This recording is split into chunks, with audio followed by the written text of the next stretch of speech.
You are listening to the HP Outdoors Waterfowl Podcast, episode 23.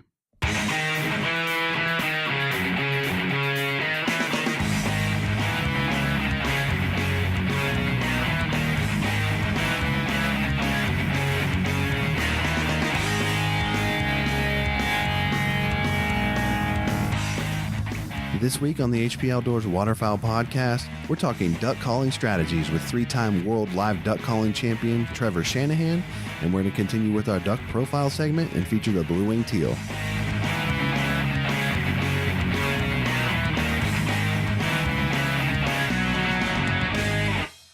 All right, welcome to this week's episode of the HP Outdoors Waterfowl Podcast. We appreciate you making some time and including us in part of your day. And joining me on the show this week, as he always does, is my good friend Dan Harushka. Danimal, how you doing, bub? I'm doing well. And you know, when you were talking there, I was thinking about what I was going to say, and I don't know why it popped into my head. I guess because I always say I'm doing well, but you know, I used to get some pretty bad headaches, and I wasn't always sure why. And I think I read somewhere that I think it's like 90% of headaches is caused by being dehydrated. And I kind of make it a point to drink, you know, quite a bit of water anymore these days. And I rarely have headaches. So I'm doing well and I don't get a lot of headaches. So there you go. That's the most random thing I've heard all day. I'm glad to hear that you're no longer having headaches, and I appreciate the public service announcement. There you go. This is a great week for the HP Outdoors Waterfowl Podcast. We're going to cover a topic that we get tons and tons and tons of questions about, and something that we've probably put off a little longer than we should have to tackle. But this week we are going to get into it with duck calling strategies with Trevor Shannahan, who is an accomplished competitive caller, three-time world live duck calling champion. Runs Black Timber Custom Calls, has worked for Lynch Mob Calls in the past. He's been, he's on the Eastern Shore of Maryland where we like to hunt. Really knowledgeable guy, knows how to handle a call. So we're going to talk with him about duck calling tips and strategies and some techniques that we're definitely going to be beneficial to everyone. And then we're going to follow up last week's green-winged teal duck profile with the blue-winged teal duck profile. If you'd like to interact with us here at the show, you can do so via the HP Outdoors Waterfowl hotline, 724-609-FOWL, 724-609-3695. You can also check us out at hpoutdoors.com or send us an email to info@hpoutdoors.com. You can check all the older episodes we have as well as all the new ones if you want to subscribe via iTunes. They'll automatically get pushed out to your cell phone or your tablet every week, and you can keep up with us. Facebook, Twitter, Instagram are all good places to catch us as well. We've recently started an Instagram account. It's a pretty mean account, if I do say so myself. I think we put some pretty good stuff out there, Dan. I'm going to ask a favor of everyone. We haven't done this yet on the show, but our Facebook right now is hovering right around like 3,900 likes or something like that.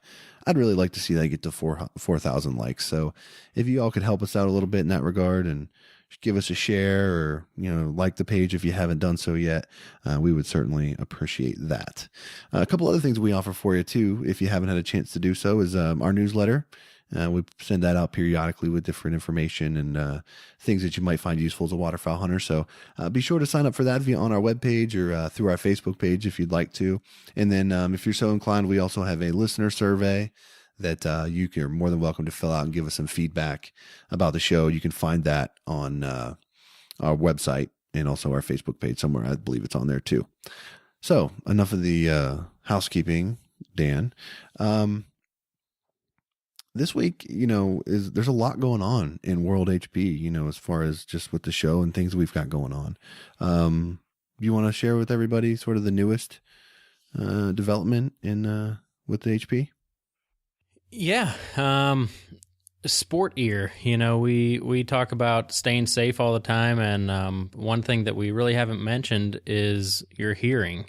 And, once it's gone, it doesn't come back. And we've partnered up with Sport Ear, which, I think they have some amazing products, leading technology in what they have. And, It's a wide range from, lower end protection to earmuffs to hearing enhancement. And, it's a great company. So, I'm glad that we have a partnership with them now. And, I'm just really excited about it.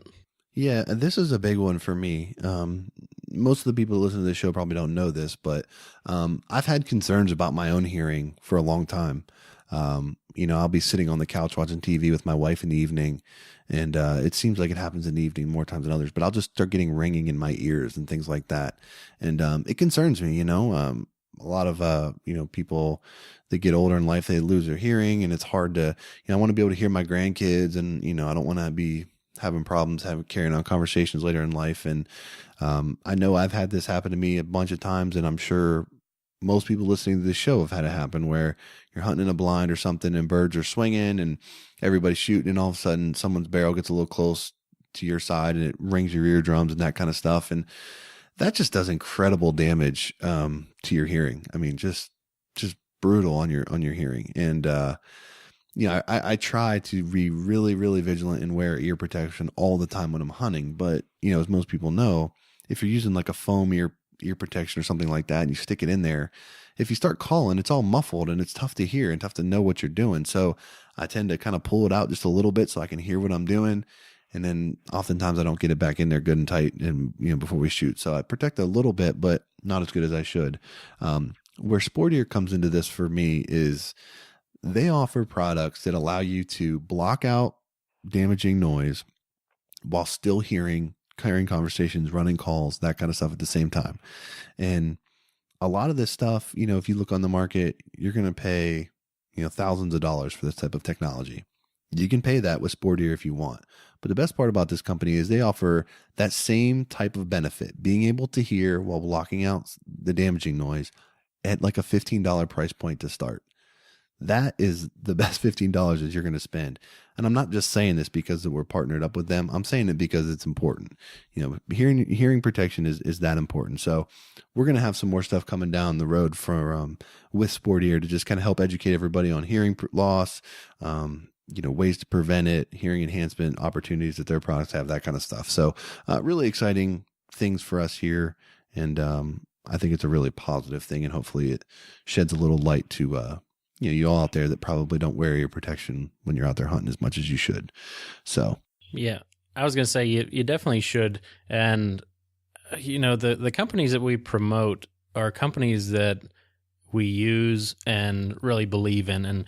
And Sport Ear, I've had some of their gear for a couple years now, and from hunting to cutting wood, and I'm definitely looking into the enhancement ones, step it up a little bit, and to be able to call or, just sit in a blind and talk to someone. And if it's cold out and you have gloves on and you're working calls, like, it is a lot to just think about doing because you're not used to shoving something in your ear. So to have a piece of equipment that you can keep in there, talk like this, and you can hear whispers, and anything over 80 decibels is blocked out, so any gunshot you're going to be safe from. Hearing loss is definitely something people don't think about, but when you're around people that can't hear, it's pretty frustrating, and I think you don't want to be one of those people earlier than what you have to be.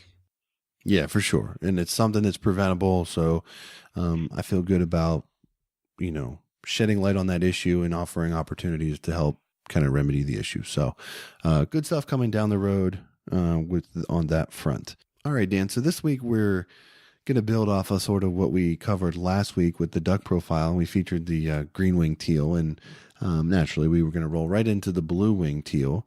And much like the green wing, it offers a lot of shooting opportunities throughout the continental U.S. And teal are fun. You get a lot of opportunities in states to get after them in September. Good table fare, fast little flyers. Good fun shooting, and good table fare is always sort of a lethal combo there when you're talking ducks. So why don't we go ahead and get into this week's duck profile segment and feature the blue-winged teal. All right, the blue-winged teal. The male comes in at about 16 inches, the female's 14, and they're about 0.8 to 1 pounds, both of them there. So the male blue-winged teal, they have a slate gray head and neck, a black-edged white crescent in front of the eyes, and a blackish crown. And the breast and sides are tan with dark brown speckles, and there's a white spot on the side of their rump. Most of the upper wing coverts are blue-gray, the secondaries form an iridescent green speculum, and the underwing is a whitish. And the bill is black, and the legs and feet are yellowish to orange. And the female blue-winged teal, they have a brownish-gray head with a darker crown and eye stripe. And the breast and sides are brown, the upper parts are olive brown, and the upper wing coverts are bluish, but they are not as vibrant as the drake. And the bill is a grayish-black, and the legs and feet are dull yellow-brown. The female makes a high-pitched squeak, where the male makes a CC kind of sound. And breeding, the blue-winged teal, they breed primarily in the northern prairies and parklands of central North America, and they're quite relevant in the prairie pothole region. And nesting habitat includes wetland areas with grasslands, such as shallow marshes, sloughs, flooded ditches, temporary ponds, etc. And the females, they lay an average of 10 eggs. Average of 10 eggs. I think that's the highest that we've covered in our duck profile segment. And that's important, and I'm going to tell you why here in just a minute. But before I get into that, the blue-winged teal is actually one of the first ducks to head south in the fall and one of the last to head north in the spring. They migrate from the prairie pothole region to areas that they winter in Florida. They winter in the Caribbean islands, Gulf Coast of Texas, Louisiana, Mexico, and Central and South America. Wintering habits for the blue-winged teal are pretty diverse. They will winter in swamps, fresh brackish water places, shallow wetlands, that kind of stuff. And in the U.S., the highest wintering densities will occur in southern Texas and north and the peninsula areas of Florida. I read Texas, Dan, and I just got hung up again because it seems like every time we read about a duck, they just thrive in Texas. So there we go again. Need to make that trip. The blue-winged teal are common to winter in Central America, Caribbean, South America, down to Peru, even northeastern Brazil. So they will put the miles on for sure. Population-wise, since 1955, the blue-winged teal populations have basically ranged from as low as 2.8 million birds all the way up to 7.4 million birds. Generally, numbers have been increasing in recent years, and due to favorable, wetland conditions and that kind of stuff. And that's basically resulted in an average population of about 6 million birds during the past 10 years or so. That was as of a 2009 U.S. Fish and Wildlife Service survey. But an interesting fact, I mentioned how they lay 10 eggs and why that's important. The blue-winged teal have the highest annual mortality rate, reaching upwards of 65% of all of the dabbling ducks. So almost 65% of the population of blue-winged teals, perishes every year. The reasons for these is, obviously hunting, but then they have a really long over-the-ocean migration. So the migration just really wears them down and is tough on them. More recent survey data has shown, as of 2013, the blue-winged teal population was at 7.7 million birds. And then 2014 survey showed at 8.5 million birds, which is up 10% from 2013 and actually 75% over the long-term average for the blue-winged teal. So phenomenal numbers there, just fantastic recovery. The blue-winged teal will dabble and feed in various vegetative aquatic plants, algae, duckweed, pondweeds, that kind of stuff, seedlings, that sort of thing, and large amounts of aquatic invertebrates found in shallow flooded wetlands. So the blue-winged teal, very resilient duck, cool little duck, and our duck profile segment for this week.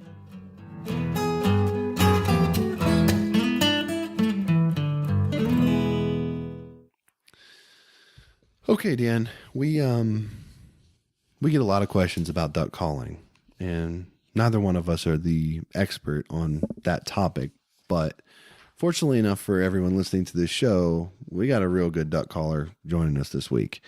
Trevor Shannahan, 3-time world live duck calling champion, tons of success on the goose stage as well. Guy just knows how to handle a call, and I've had the chance to hear Trevor call a couple different times, and I always compare it to if you've ever been to like an outdoor show or, like a waterfowl festival at Cabela's or something like that, you hear a lot of different calls going. You hear people trying calls and tinkering and that kind of stuff. And every once in a while, you get a guy that'll pick up a call, and it doesn't matter where you're at, if you're in earshot of it, and you hear and call, and it kind of makes you stop what you're doing. And you're like, wow, that one sounds a little different. That guy knows what the heck he's doing. That's how it always is for me when I hear Trevor put a call, out, and whether it's a goose or a duck call, it always is one of them where, instantly it just kind of catches your attention, and you instantly know that he knows what the heck he's doing. So, really excited to have him come on the show and talk about some calling tips and strategies and techniques with us. Yeah, and he's not a real old guy, and for how successful, what were you saying his numbers were as far as wins go? Yeah, per callingducks.com, I don't know how accurate these stats are, but this is for duck calling, 65 competitive wins and 130 top 5 finishes. And I think, what, is he 24 or 25? Yeah, somewhere around there. I think something in that range. Yeah. So, that super impressive. I follow him online, Facebook, Instagram. He has some good media stuff going, and, I'm excited to talk to him. We chat online a little bit, but I'm excited to sit down and ask a few questions. Yeah. And I think it's going to be a discussion that everybody listening to this show, whether you're experienced or whether this is your first season and you're just kind of getting your feet wet and calling and that kind of thing. We touch on a little bit of everything. So we hope that you enjoyed the conversation with Trevor. So let's go ahead and roll into that right now and be joined by Trevor Shannahan and 3-time world live duck calling champ.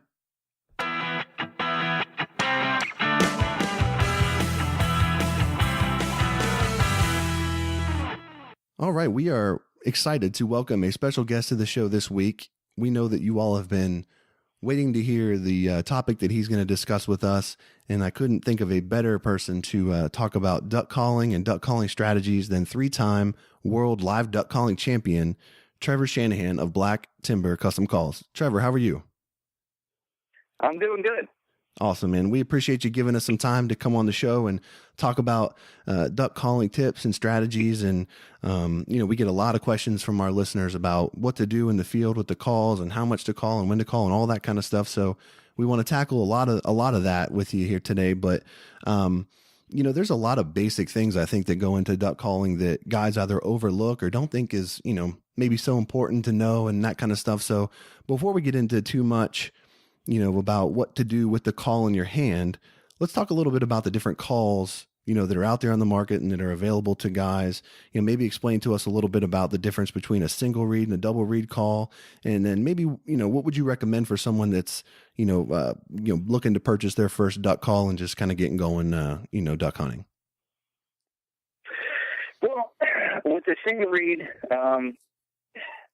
it takes a little more practice to master a single reed, but once you get it mastered, you'll get some more versatility. You'll get more range. It can be raspier. It can have more volume, but it definitely takes a little more air control. Whereas the double reed is a lot easier to control. It's easier for the beginner caller. It's raspier without learning like the proper way to put air into a call. Like if you just put air into a double reed and put air into a single reed, the double will be raspier. So when I'm recommending calls to a beginner, I kind of ask them how serious they want to get with it. If they don't want to put a lot of practice into it, I definitely recommend the double reed. It's going to be a lot more user friendly. It's just going to be easier to use and get a good duck sound out without putting a lot of practice into it. Whereas the single reed, it's going to take a little more practice. It's going to take to learn a little more air control. But if you do put the practice in, you're going to be able to get a little bit better sound out of it, and you're going to be able to get some more sounds out of it that you wouldn't be able to get out of the double. Nice. Yeah. Before I talk about what the calls are made of, I was just personally wondering. I'm assuming that you use a single reed in your competitions. Yes, I use a single reed contest hunting pretty much all the time. Is what I use a single reed for, because if I can get more out of the call, I just feel like it can do more for me, whether it's in a contest or hunting. Not to say that you need a single reed to hunt with, but I just personally prefer one to hunt with because if I need it to do something, I know it can. Whereas with a double reed, there might be a few things that you only need maybe 1 or 2 days of season, but it's nice to be able to have them in that call to do those 1 or 2 days of season. Nice. All right, well, let's talk a little bit about what the call is made up of. Speak to the differences a little bit between an acrylic call. You're going to get a little bit louder sound, a wood, and a lower end polycarb call, and go into those a little bit if you would. Well, with the acrylics, generally they're going to be your most expensive calls. They have a crisper tone.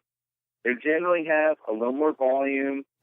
And the biggest thing with them is they have a more consistent sound. They don't swell and contract with moisture or with temperature. They're a lot more consistent than any other material that calls are made from. And they're also really durable. They don't get abused as much as, say, a wood or a polycarb call. With the wood calls, you tend to get a little bit mellower sound, which is nice if you want a lower volume call. They tend to be a little bit raspier, but they do swell and contract and change tone with moisture and temperature, and that's the one downfall of a wood call. They sound great. They change tone a little bit, as you blow them and with temperature changes. And with the poly calls, you kind of get a sound in between. It's not as crisp as acrylic. It's not as mellow as wood. It's kind of somewhere there in between. They're very inexpensive to make, so people sell them for less money, which is they make good intro calls for a beginner caller because they don't cost as much. So you don't have to put as much investment into a call as, say, an acrylic or wood call. The one downfall of them is they do tend to haze and crack a little bit. They're a little more fragile than, say, a wood or acrylic call. But for the beginner caller, it's a great way to get their feet wet into learning how to blow a duck call. And the polys actually generally most companies tend to put an easier to blow, generally a double reed design into their poly calls. Yeah, I think that's a great point, and we always recommend a polycarb if you're just starting out, and even with some goose calls, you can start with that, and it's not a huge investment to start with, and you can, like you said, get your feet wet. But moving on, I'm going to ask you, because Josh always says that this is my baby. So when it comes to calling, you're a 3-time world live duck caller. How important is motion in your spread to you? And, what's, if the calling isn't happening, how much do you depend on the motion? Man, I got to tell you, even as a contest caller, I'm big on calling and everything, but in duck and goose calling alike, I think motion is key. I'm from the Eastern Shore of Maryland. I'm a big time goose hunter. I love duck calling. I love duck hunting, but goose hunting is my life around here because that's what we do around here. We're goose hunters. And, in goose hunting, a flag. I'd rather have a flag than a call any day. Give me a flag and I can kill geese any day. But with duck hunting, to me, it's the same. A jerk cord is invaluable to me. Duck calling, it's great. You can make some ducks come down that you don't want to, but finishing ducks to me is more about motion than calling. Breaking ducks is a lot about calling. But when you pair that with motion to finish ducks, that jerk cord is a great asset to anybody's repertoire of hunting, gadgets and whatever you want to call it. And spinning wing decoys, as much hate as there is, they break ducks good and they finish ducks well. Later in the season, I like to play with the remotes a little bit. I like to break ducks with them, turn them off, and then when ducks are about to finish up, turn them back on, and they suck right into them. But early season, you can just leave them running the entire time. But a jerk cord to me is one of the most underrated things when it comes to having in your arsenal of duck hunting tools. Trevor, I tell Dan that question is his baby because literally everyone that we talk to, he asks that question to. So it's sort of an inside joke. I mean, I'm not kidding. I caught him walking down the road asking people about that when we were up on the shore for our hunt. So he's a little over the top with that question. No, I'm kidding. But no, we talk about motion all the time. And, Dan and I are from Pennsylvania and he still hunts there primarily. And, you're not actually allowed to use motorized decoys in Pennsylvania. It's one of those, communist states, I guess, that doesn't allow it. And so, you got to get creative, jerk strings, that kind of stuff, flags, all that. So that's very near and dear to us as well. But getting back to the calling, this question that I'm going to ask you here is probably the biggest one that our listeners have when they, reach out to us for, for questions and things. And it has to deal with sort of just like the various types of sounds and the basic calls that you can make with the call in the field and sort of how to use them and when to use them. That's kind of the magic thing. It's, it's sort of like, when you're calling anything, turkeys, whatever it is, it's sort of like trying to figure out what to use, when to use, cadence, pitch, tone, all that kind of stuff. But if you could walk us through some of maybe just the basic sounds that you're going to put into the duck call and, sort of explain the conditions or the situation where that call might be effective.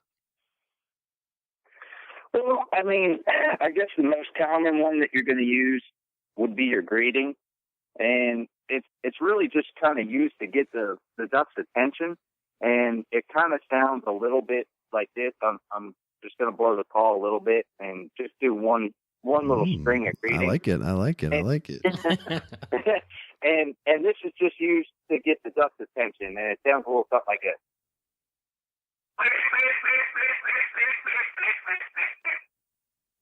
And that's kind of just, emulating a duck just kind of relaxed on the water.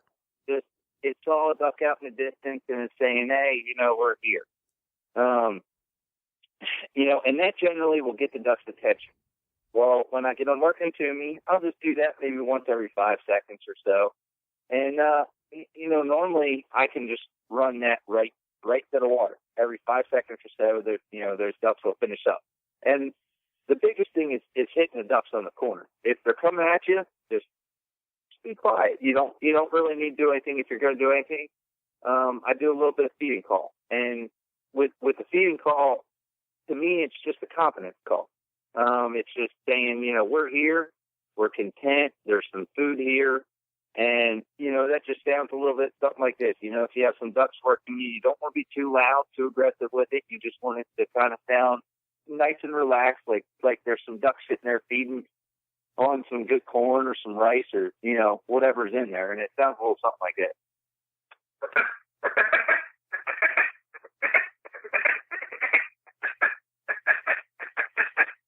Just nice and relaxed, just tick, tick, tick, tick, tick, tick.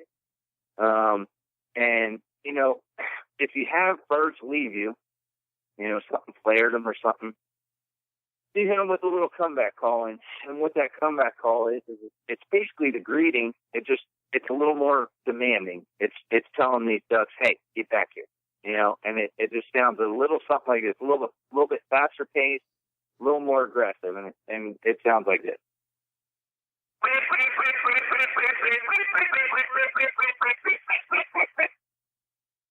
And I mean, really, those are the biggest three things calling to me. And it's just about hitting ducks on the corner. Once you break them to you, if they swing, let them get 50, 60 yards out, then hit them with that greeting call again. Normally, they'll break right back around, and they won't take as wide of a swing. Let them get 40 yards out, hit them with the greeting call. Normally, they'll break back around, and generally, if within 3 or 4 swings they don't do it, they're probably not going to do it. And that's just the cold hard truth about it is, if they circle you more than 4 times, they probably know what the gig is, and they're going to leave at some point in time before you get a shot at them. Yeah, I think you're probably dead on with that. And, I often wonder, when I've got birds working, or when where we hunt in Virginia, we've got blind laws that basically restrict you from being closer than 500 yards to another blind on the river. So, you get to actually watch other groups work birds, and you hear their calling and that kind of stuff. And it always just amazes me how these guys just lay it on them, every time these birds circle. It's always interesting to see. And it's actually caused me to almost virtually not call at all on the river. It just seems like motion is a more effective way to try to bring birds in. But that gets a little bit to my next question for you. So you talked about the different calls that you're, and demonstrated a few of them for us, and talked about when you're using those. How does your approach to those types of calls change as the season goes on? So, obviously, these birds are coming down the flyway, they're seeing decoys, they're hearing calls, all that kind of stuff. Does your calling and your approach change as the season goes on? You talked about the spinning decoys where you mess with the remotes a little bit in the later season and that kind of thing. How do you mess with it and change it when you get late in the season when it comes to your calling techniques? Well, to be honest, my calling changes really day to day. I try to slow call in the beginning of the day, whether it's ducks or geese. I try to slow call beginning of the day. If that's not working, I get a little more aggressive, and I just kind of ramp it up until something works. It's a day-to-day thing. It's not necessarily, late season versus, early season. There's days in the early season where no calling works great. Just purely relying on motion, where there's some days in late season where you got to hammer birds all the way until it's finished. So it's kind of a day-to-day basis reading the bird.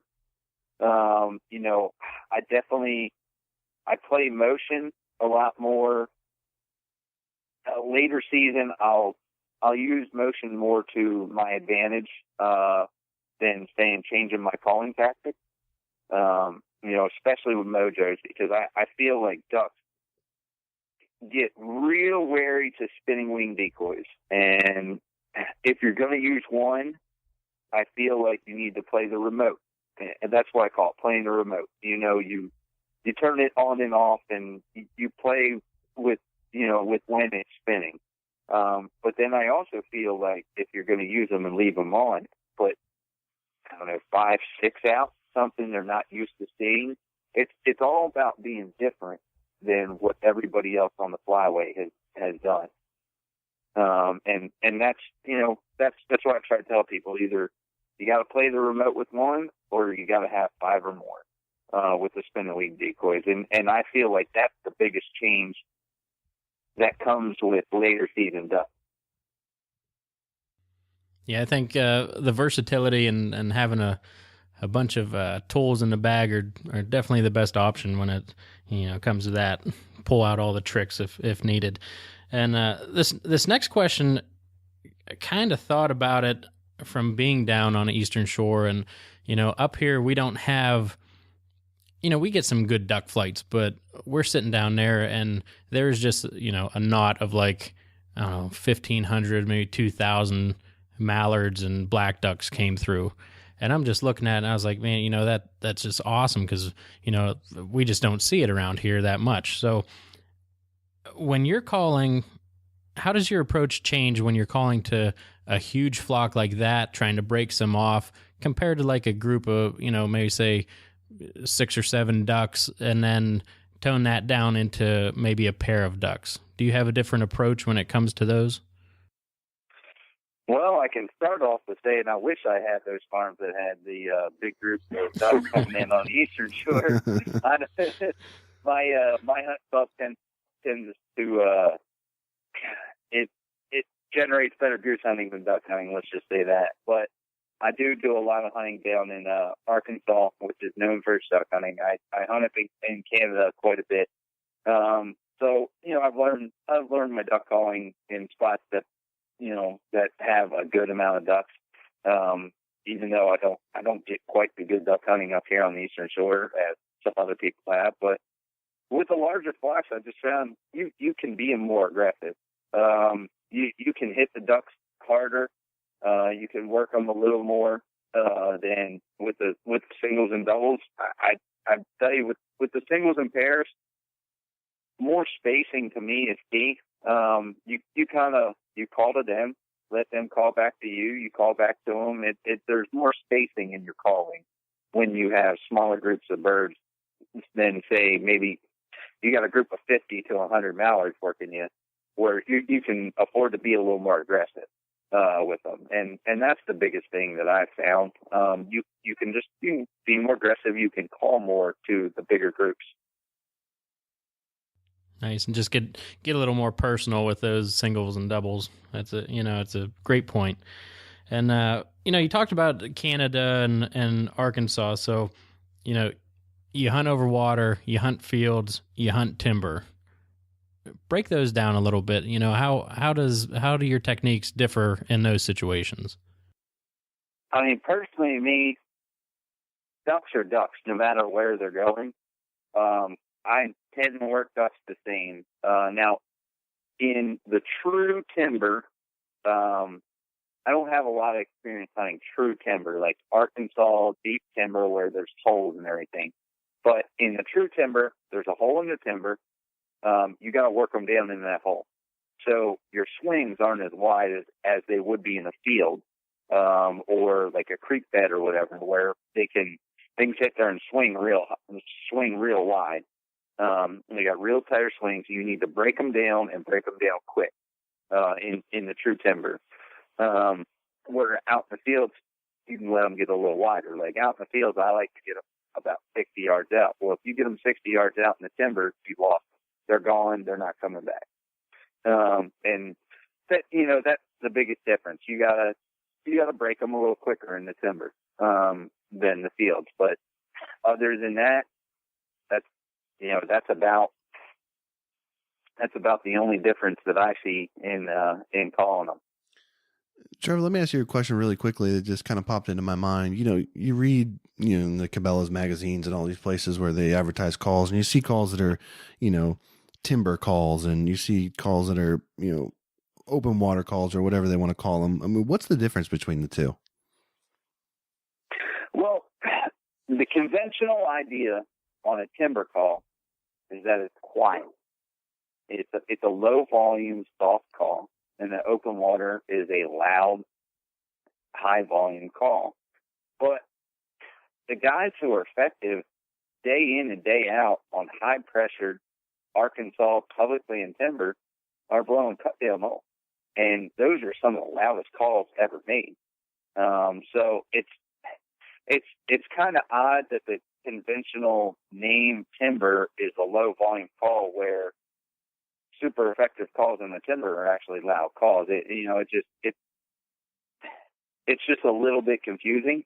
But there is a time and place for those lower volume calls. And actually, I think it's more on like creeks, which is kind of what I hunt.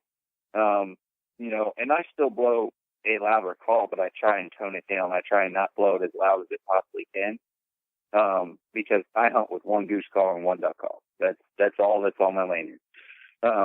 So I try and tone that call down just a little bit, and being a single reed, it can tone down pretty quiet. But I feel like the lower volumes are good for creeks,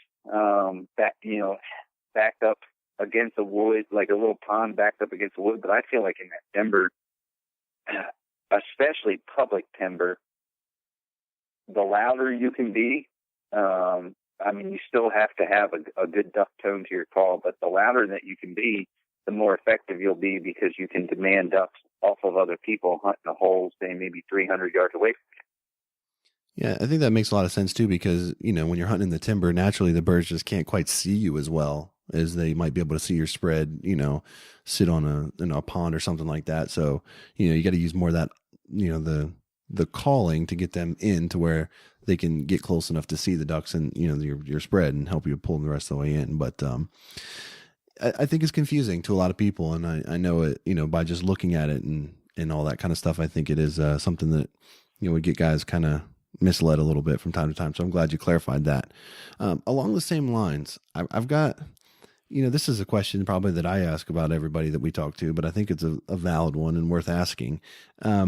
what are some common mistakes that you're seeing people make, when they're calling to ducks? And I'm going to ask you just to take it a little step further because, of your ability to manipulate a duck call in the way that you can. So I'm gonna make it a two-parter on you. One, what are the common mistakes you see guys in hunting situations as far as calling to ducks? And then two, what are some common mistakes that you see, not only beginners, but, people that have blown calls for a while, mistakes that they make mechanically or other ways that they limit themselves on a call? Guys talk about if you can't get the fundamentals down, it's going to make it really hard for you to progress to more complex and more, sophisticated notes and sequences and things down the road. So maybe some of the things that you see guys doing with calls that kind of prevent them from, elevating themselves to the level where maybe they'd be more comfortable on a single read or something like that. Well, to get to your first point, I think the biggest thing with hunting wise, what I see people do wrong is not, when I talk about letting ducks hit the corners, guys they'll have ducks turn away from them and they'll hit them before they get wide enough on the corners. Like I said, you need to let a bird, especially if a bird's high, you need to let it get 60, 70 yards out before you hit it to make it break. So it gives it time to drop some altitude before it comes back down to you. And that's one of the biggest things. Like a lot of guys, a duck will turn and they want to hit it. Well, if you hit it, it'll turn right back to you, but it doesn't have any time to swing. So it doesn't have any time to drop. So that's going to make it take an extra swing and an extra look at you that it didn't need to take. So you need to let it get out wide, hit it when it's 60, 70 yards out, if it's high, and so it has time to drop down on the next swing. Another big thing is calling when the ducks are coming to you. And a lot of people say, you're blowing the ducks out. If a duck's coming at you, you don't need to be calling any more than what we talked about with the feed call, just a little confidence call, just to keep them something online. And when they get straight over the top, I don't like calling at all when they get straight over the top. I let them get over top. They get about 10 yards out. I'll go ahead and hit a little bit of feed call just to, keep the confidence up. When they get, 50 yards out, hit them with that Greek call again. That's another big thing is just blowing when the ducks are coming straight at you. To me, that's one of the biggest no-nos. And then another thing that it doesn't always hurt you, but there's times where it will, and it's finessing ducks. And by finessing ducks, I mean not having any demand to your duck calling. There's something to be said for sounding like a duck, for being gentle and not blowing ducks out. But 9 times out of 10, I find that being a power duck caller actually leads to better success than being a finesse duck caller. And by that, I mean you're demanding ducks to come down to you, not asking them. You're not pleading with them. You want to demand them. You want to tell them to come to you. And that's when I talk about the greeter or the comeback, it's not a, it's a, you're telling those ducks, hey, we're down here. Get your butts down here. you know what I'm saying? And that's the biggest thing to me is powering ducks to come down to you and not finessing them down to you. And to your second point, one of the bigger things is puffing your cheeks out. That's one of the worst mechanics you can do because it doesn't force the air into the call the correct way. And another thing is what I call forward pressure. It's where you're just blowing straight air into the call. You're not opening your throat up. And what it does is it puts air into the call too fast, makes it high pitched and makes it kind of flat. Where you want to blow a call like you're fogging a mirror up. You want to go, You don't want to go, you don't want to put straight air into it. You want to kind of huff into it almost like you're trying to fog up a mirror with that air from down in your diaphragm, hot air, fogging up the mirror kind of air. And those are the two biggest things that I find that people have mechanically wrong, and that are a real easy fix.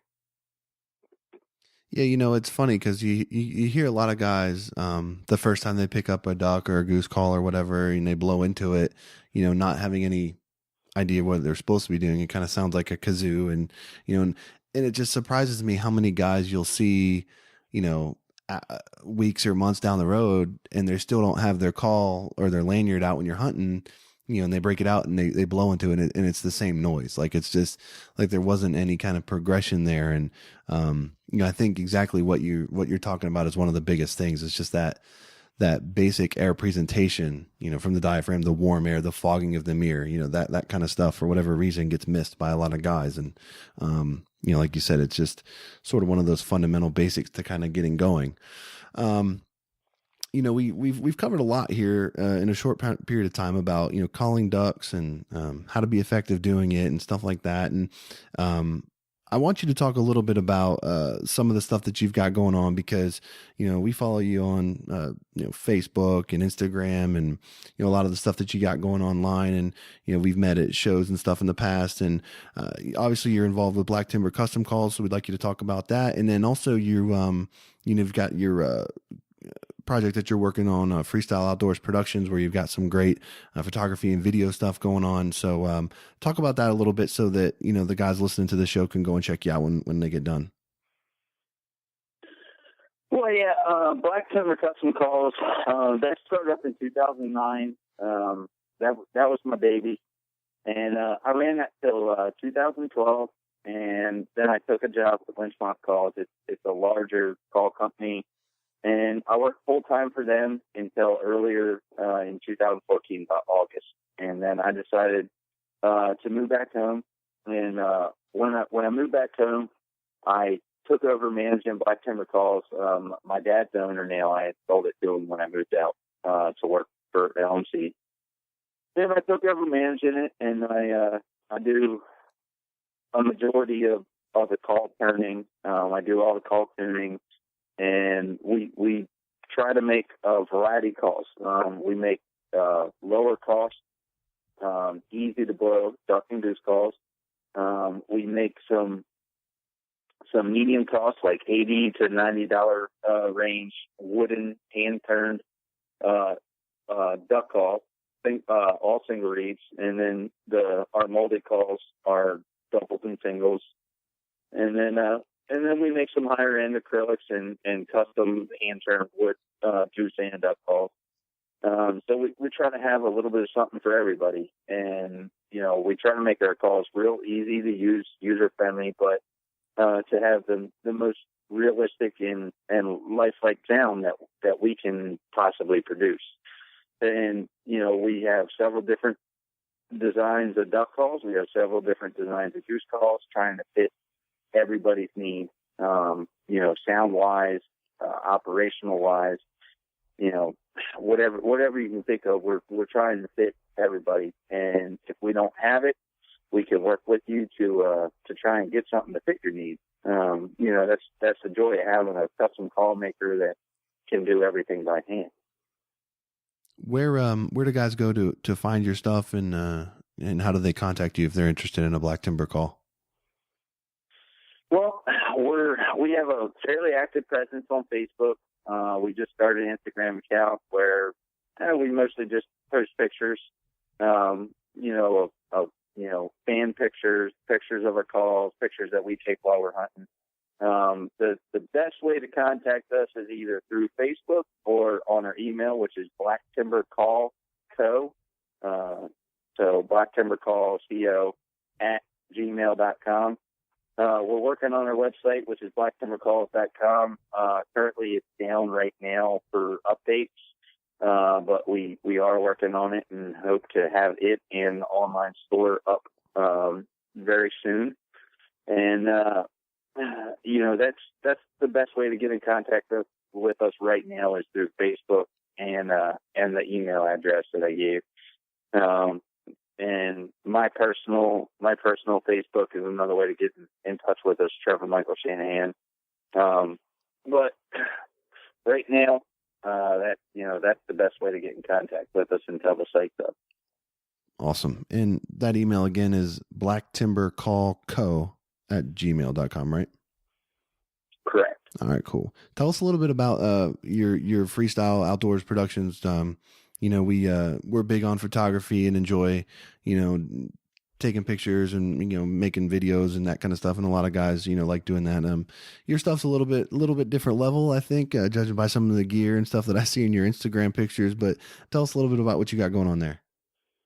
Well, freestyle outdoors started as purely me in my apartment with a cell phone or a little point and shoot camera doing duck and goose call tutorials, and just giving free videos on just teaching people how to blow a duck and goose call note by note. I went over quacks, I went over hail calls, I went over breeding calls, I went over feed calls, honks, clucks, fixed it, whatever note you want to know. I did it on YouTube and put it out there for free for everybody to, just give a free resource. Wasn't anything professionally done or anything. It was just a free resource for everybody to go and try and help them to learn how to blow a call a little bit better.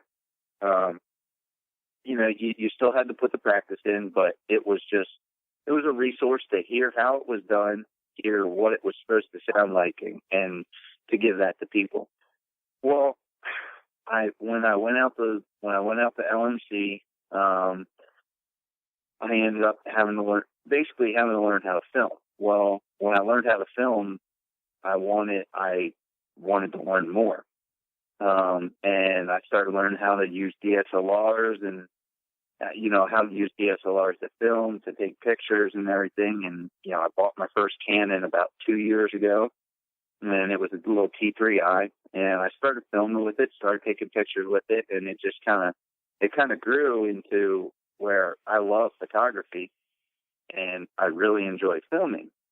And when I moved home, I really decided to take it a lot more serious and go ahead and try to make it kind of a business. So I've been doing some filming gigs for a few different companies and selling some of my photography and everything. And, I've been upgrading equipment and whatnot. And it's really taken off, and it's really just a passion of mine that I enjoy doing, and, kind of using it to almost fund a hobby, of photography and everything. Just, I'm using it to fund my hobby, but, it's just a passion of mine. I enjoy doing it, and I enjoy helping others, using it. So. Awesome. Well, I can tell you that, Dan and myself and our marketing guy, Tim Nebel, just put a bunch of pictures up of us down at the shore and stuff. And, I agree with you. It's one of those things. It's a lot of fun once you get into it. And it's one of those things where it gets to the point where, it starts to impact the hunt. We're like, well, don't take the shot. We don't got in the frame, or, that kind of thing. So I find that sometimes it even makes it hard to get hunting, because we want to capture those moments and get those videos and all that kind of stuff. But, you definitely put out a great product, and we're looking forward to, seeing more stuff from Freestyle Outdoors in the future. I have one more question. Yeah, go ahead, Dan. Go ahead, bud. Trevor, I'm going to put you on the spot here. This is coming out Monday. From following you on Facebook, I'm pretty sure you're not a Ravens fan. Is that right? Yeah, that's right. All right. So, Seahawks or Patriots? Who are you going with? Patriots 27-24. Ooh. Oh, you heard it here first, people. Super Bowl is by 3. I totally had you as a Legion of Boom guy. Oh no. Little beast mode. I wasn't sure if he was on the beast mode train or not. Oh no, I've been Patriots since '98, man. Oh wow. Oh, all right. Long time there. Awesome. Oh, I was a Patriots fan before Brady. Back in the struggle days, right? Oh, Oh man, yeah, man! I tell you what, they went to the Super Bowl 97, 98, something. They went to the Super Bowl with Bledsoe, but it was, there was some struggle years in there too. Yeah. Some lean years, but they've been making hay here for a while. So, oh yeah, can't complain about it. For sure. Well, best of luck to you then on Sunday, and we really appreciate you giving us some time here and talking about duck calling with us. And we encourage everybody to check not only you but Black Timber Custom Calls out on Facebook, Instagram. Again, their email, if you want to reach out to them, is blacktimbercallco@gmail.com, and or you can reach out to Trevor Michael Shannahan on Facebook directly if you want to talk to him about getting you set up with the call, duck or goose.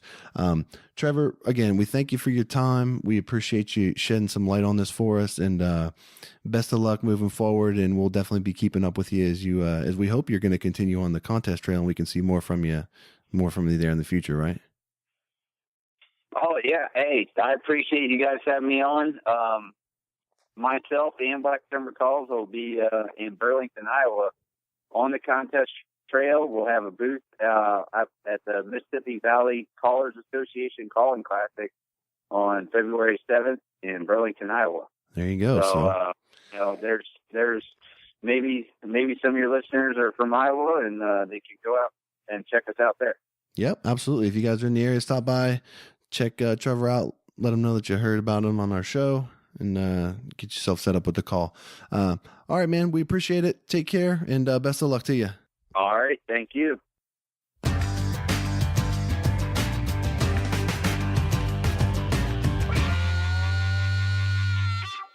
We'd like to thank Trevor for joining us on the show, and we appreciate him giving us the time and the insight that he did. And before we go any further, Dan, would you like to ask me what I think is more important, calling or emotion? Or did you get that out of your system? Yeah. What do you think is more important? I think it's probably motion, Dan. I think that's been about every answer that we've had. I think I'm probably going to keep asking it because I don't know. I'm just infatuated with it. You might as well. It's your go-to. I mean, it's your baby. But no, in all seriousness, I think there's a lot of good information that came out of that discussion. And, there's a lot of things with duck calling that there's basics that you use, whether it's, early season, late season, big flocks, small flocks, that kind of stuff. There's a lot of things that you can use and build off of very simple, kind of basic principles. So he touched on a lot of those things, but did you have any big takeaways from anything that he said that you kind of thought was interesting, or maybe you didn't know coming before you talking to him? Well, one thing that really stuck out to me, first of all, he had a call with him, which I didn't know he was going to pull that one out on us, but it was much appreciated. But one thing he didn't do was a hail call, which I thought, I thought that was everyone's go-to. I thought that's how you kill ducks, because every time I'm on private or not private, but public land, that's the only call that people make. There's a lot of truth to that statement. I hear a lot of hail calls going on too, and I was shocked. Actually, I'm not very shocked at all that he didn't do it, but you're right. You do hear a lot of that when you're hunting public ground and that kind of thing. The thing that struck me the most that he said about in that interview was when he was talking about, the type of calling, and he said it's like, the difference between a finesse and a power caller. And he said, you're demanding, not asking. So it's having the confidence to get to that level where when you're calling to the duck, it's like, oh, hey, let me call at you and see if you'll come back here and take a look at my spread. It's, hey, I'm going to get on this call. I'm going to give you the business and you're going to come back here and take a look. So I think that was awesome. And I think that what he talked about with calling on the corners and giving the birds enough space to work and room to drop into your spread so they don't have to circle multiple times. I think that's all just really good, savvy, duck hunting technique and skill that, probably a lot of guys don't even think about when they're just happy birds are working the spread and giving them a look. But, giving them that little extra time to get out there so that they can come back and drop down can make the big difference. So, yeah, I mean, I was going to say, great tips. Just if birds are coming straight at you, just, don't blow them out of the hole, like he said. Or, if it's a single and pair, kind of, get a little more personal with it and talk to them. Calm down. The only thing I'm going to add to everything that he said, and I don't know if this is fact or what, this is just kind of how I feel about it. And if you don't agree with it, then that's fine and whatever. But I sort of have a thing with guys that call just to call, it's like they see birds in the air and then they just grab their call and they just start using it. If you're calling and you don't know why you're calling or what you're trying to accomplish, you are doing it wrong. And you need to probably think a little bit more, and you're probably doing yourself more harm than you are good. So like he was talking about, when birds are coming at you versus when they're on the corners, and the type of call you're using and when you're going to use it. If you're not familiar with those basic principles, or you don't have the ability to execute those, you're probably better off spending time focusing on your concealment and your motion and, working birds that way. Because, like you said, you can go up and down the public land and hear hail call after hail call all day long. And those guys probably aren't killing ducks. So that's my 2 cents. Right or wrong, I don't know. That's how I feel about it.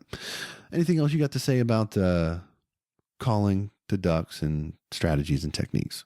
No, it's ducks, geese, deer, elk. They have a language, and you can't just make random calls. It's funny because when we went out to Colorado in 2010, it was like, okay, I need to learn how to bugle and, get a cow call. Well, we found instructional DVDs, and the guy's name, Paul the Elk Nut, and he actually, Elk Nut, he's pretty cool. But anyways, he broke it down to what every single sound meant. So for guys that just went out there and bugled all the time, wanted to fight when a bull was just calling to see where his cows are at, that doesn't work. So, you can put that in duck calling, and, you're not trying to blow them out of holes, and they have language. So to realize that and try and master that, and it makes a huge, huge difference.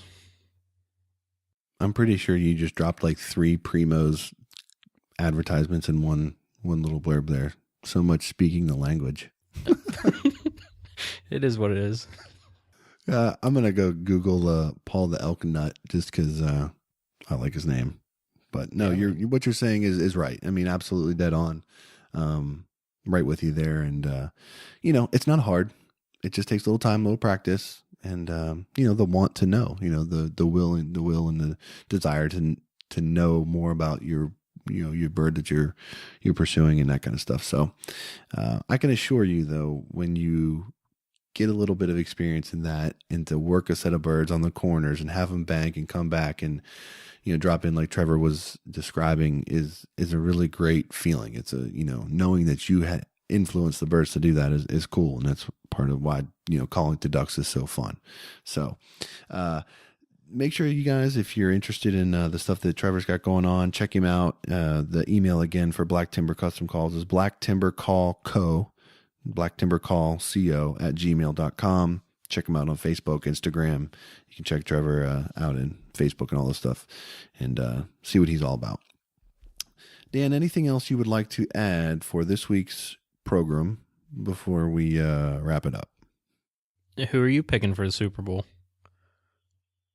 Boy, I don't really have a vested interest, but the whole deflate gate bit and just all that stuff, I don't know. I never thought I'd really say it, but I'm probably going to pull for the Patriots just because I don't know.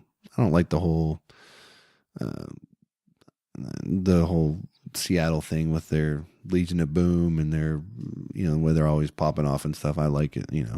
I'm more of a Belichick type of guy. Just show up to work, do your job, be good at it, and go home. So I'll probably pull for the Patriots, and but ultimately I don't have a true vesting interest in either team. What about you? Yeah, I'm kind of the same way. I think the Legion of Boom, I don't think they're booming much this year. They made it to the Super Bowl, but I I don't know. I do like Seattle's quarterback. I mean, he's a class act and fun to watch. And I'd tell you what really turned me off lately is the whole Marshawn Lynch thing, and just the way it just seems very ungrateful at all the press conferences. I mean, that's part of your job. You're an entertainer. Go and answer questions, and for that, I think I'll stick with Brady. I'm pulling for the Patriots. Sounds like we align there.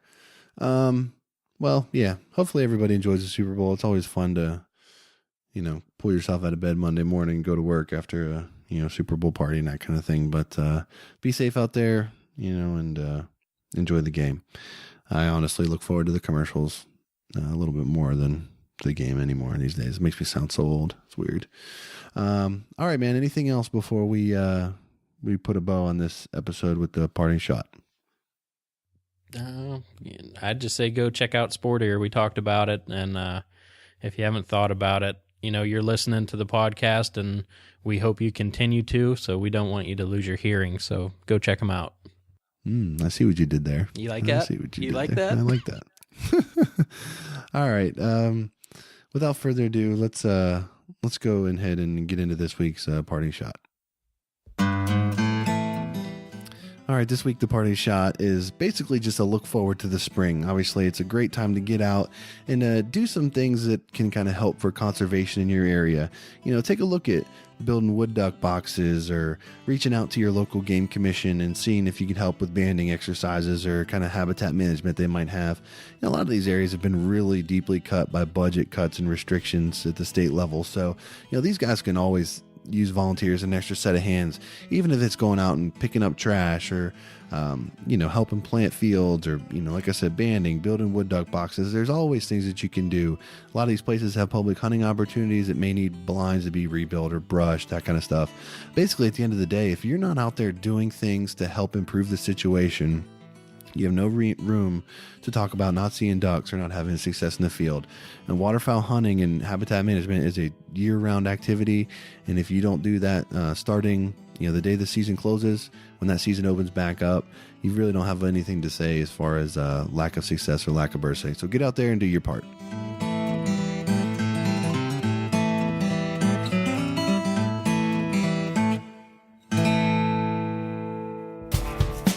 All right, that's going to do it for episode 23 of the HP Outdoors Waterfowl Podcast. We'd like to thank Trevor Shannahan for joining us on the show, and we hope you guys enjoyed the Blue-Winged Teal profile. If you like what you hear, you can check us out on iTunes, check out all our past episodes, and leave us a 5-star rating review if you're so inclined. You can reach us on Facebook, Twitter, Instagram at www.hpoutdoors.com or at info@hpoutdoors.com. We appreciate you guys listening to the show and all of your support. And until next time, for Dan, I'm Josh. Take care.